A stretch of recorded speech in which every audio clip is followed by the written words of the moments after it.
أهلا يا جماعة، أنا إسراء وإذا فزتي وطلب من متابعة تقدروا تكتبوا مشاكلكم في التعليقات وأنا هعمل فيديو عنها. الفيديو ده عن رمضان، بس أنا شكلي تعصبت شوية. أنا كنت مستفزة علشان كصناعة محتوى تطوير ذات في ناس ما بتسمعش الكلام. استحملوا لمصلحتكم، اعتبروني أمكم. اكتشفت إزاي تذاكر في رمضان حتى لو أنت صايم تعبان ومنهك على الآخر.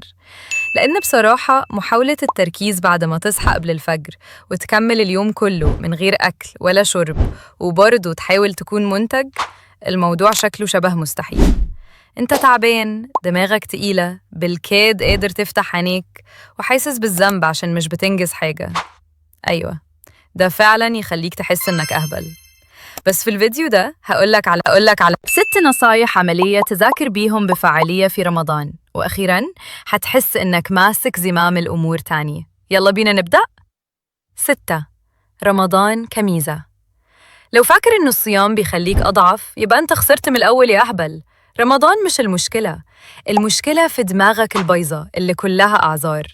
الصيام مش المشكلة، ده في الأساس تدريب مجاني على الانضباط والتركيز، بس أنت مشغول قوي بالعياط زي العيال الصغيرة. أنا تعبان مش قادر أركز، أسكت. الحاجة الوحيدة اللي مضايقاك هي طريقتك في التفكير. الحقيقة إنك لو بطلت تتصرف كضحية واستغليت رمضان صح، ممكن تحول الشهر ده لأكتر شهر إنتاجية في حياتك. بطل تتعامل مع الصيام كعقبة وابدأ اعتبره فرصة تقوي بيها عقلك يا أهبل. جرب تقول لنفسك لو قدرت أعدي اليوم كله من غير أكل ولا شرب أكيد أقدر أقعد أذاكر. استغل رمضان في تدريب إرادتك. كل ما تحس إنك عايز ترمي نفسك وتستسلم، فكر نفسك إن طلب العلم عبادة، وإن المذاكرة بجد بتبني الانضباط مش بس الدرجات. بص يا معلم، لو اجتهدت ربنا معاك، لكن لو فضلت قاعد تتصفح النت وتلوم الصيام أو أمك أو قطتك، ما تجيش تعيط لما تفضل واقف مكانك وغبي على طول. بطل تاكل زي الأهبل. بصراحة أغلبكم بياكل زي الأهبل في رمضان، وبعدين تستغرب ليه بتحس إنك تعبان لما يجي وقت الدراسة.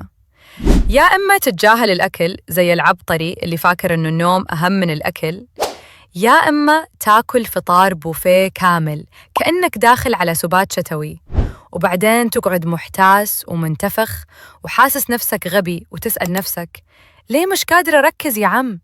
عشان أنت أكلت زي الماعز البري.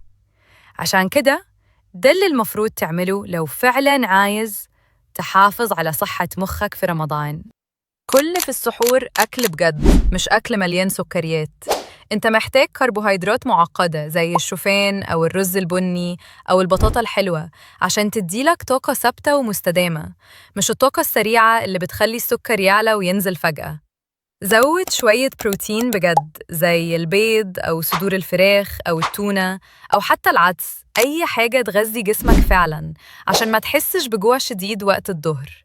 زود شوية دهون صحية زي الأفوكادو أو زبدة الفول السوداني أو المكسرات أو بذور الشيا أو زيت الزيتون أو حتى شوية سمن لو بتحب، واشرب مية كتير.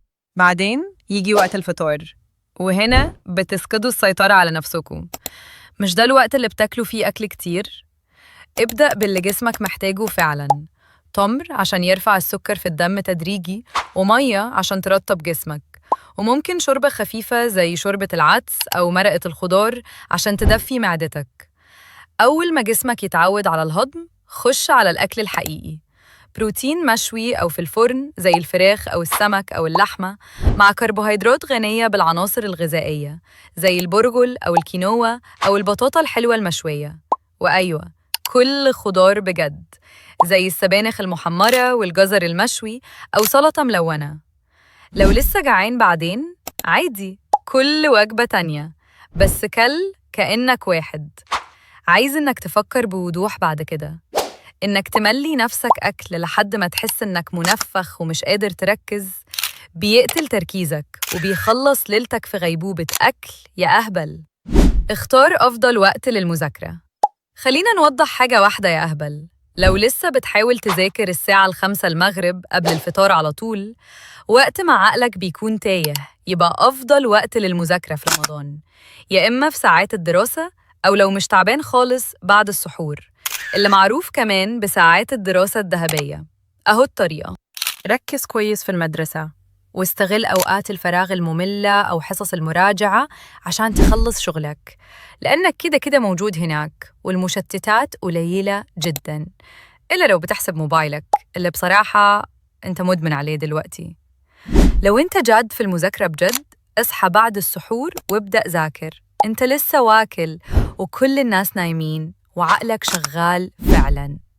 من الساعة 4:30 الفجر لحد 7:30 الصبح ده وقت نشاط المخ في الذروة. ده الوقت المناسب تذاكر فيه المواد الصعبة زي الرياضة والفيزياء والمواد اللي بتظهر في الامتحانات وبتأثر على درجاتك لو غلطت فيها. بطل تهرب منها زي الجبان وابدأ بيها أول حاجة وعقلك لسه صاحي. بعد كده في المدرسة تكون خلصت الجزء الأكبر من الشغل وقت ما الكل لسه بيحاولوا يفضلوا صحيين. كنت بنافس مع طلاب عندهم كورسات تحضيرية غالية ومدرسين خصوصيين، وأنا كنت بذاكر في البيت بس باستخدام نظام أنا اللي عملته لنفسي. والأحسن من كده إنه فعال حتى لو كنت شايف نفسك طالب ضعيف أو مش ذكي كفاية. عشان كده ما تبقاش غبي. ثالث حاجة، خذ قيلولة. أغلب الطلبة والناس اللي بتشتغل بيناموا بس 5 أو 6 ساعات في رمضان، وده وقت مش كفاية خالص. عشان كده إنك تاخد قيلولة صغيرة في النهار مش بس مفيد، ده كمان ضروري لو مش عايز عقلك يقف عن الشغل خالص. أحسن وقت للقيلولة هو بعد المدرسة أو الشغل على طول لمدة ساعة أو ساعتين. لو ده مش ممكن تاخد قيلولة سريعة 20 دقيقة قبل الفطار. الوقت ده كفاية عشان يمنعك من الانهيار. القيلولات دي بتساعد على تحسين الذاكرة وبتمنع الإرهاق وبتخليك تركز تاني عشان تقدر تصلي صلاة العشاء، ويمكن كمان تذاكر شوية من غير ما تبقى كومة ملهاش لازمة على الأرض. ادخل جروب مذاكرة. أيوة، بطل تعزل نفسك زي الناسك التايه وادخل جروب مذاكرة يا أهبل. دور على ناس تانية صايمة برضو وبتحاول تنجو من الكابوس الأكاديمي ده، سواء أونلاين أو وجهاً لوجه. لما تعرف إن في حد تاني جعان وتعبان ولسه بيذاكر، مش هتستسلم بسهولة زي الجبان. ده بيخليك مسؤول. وبصراحة حتى الشكوى من إنك حاسس إنك هتموت بتبقى أمتع لما في حد تاني بيموت من التعب. بدل ما تضيع أوقات الراحة في وقت الدراسة، بدل ما تضيع وقتك في تصفح الميمز أو تتظاهر إن ترتيب مكتبك حاجة مفيدة، جرب التأمل الروحي. استخدم الوقت ده علشان تعيد ضبط دماغك. اعمل حاجة مهمة، اقرأ شوية آيات، صلي صلاة سريعة، اقعد في هدوء وتأمل علشان تغذي مش بس دماغك لكن روحك كمان. أيوة، عارف إنك فاكر نفسك مشغول قوي ومش فاضي لكده، بس الحقيقة إنك مش كده. إنت كنت مشغول بتفقد موبايلك 47 مرة. كنت فين؟ التأمل الروحي مش بس مفيد لإيمانك، ده كمان بيصفي دماغك. هترجع أهدى ومركز أكتر وأقل عرضة إنك ترمي كتابك في أوضة الدراسة. أتمنى أشوفك في الفيديو الجاي، ولو ما حضرتش يبقى أنت أغبى مما كنت فاكر.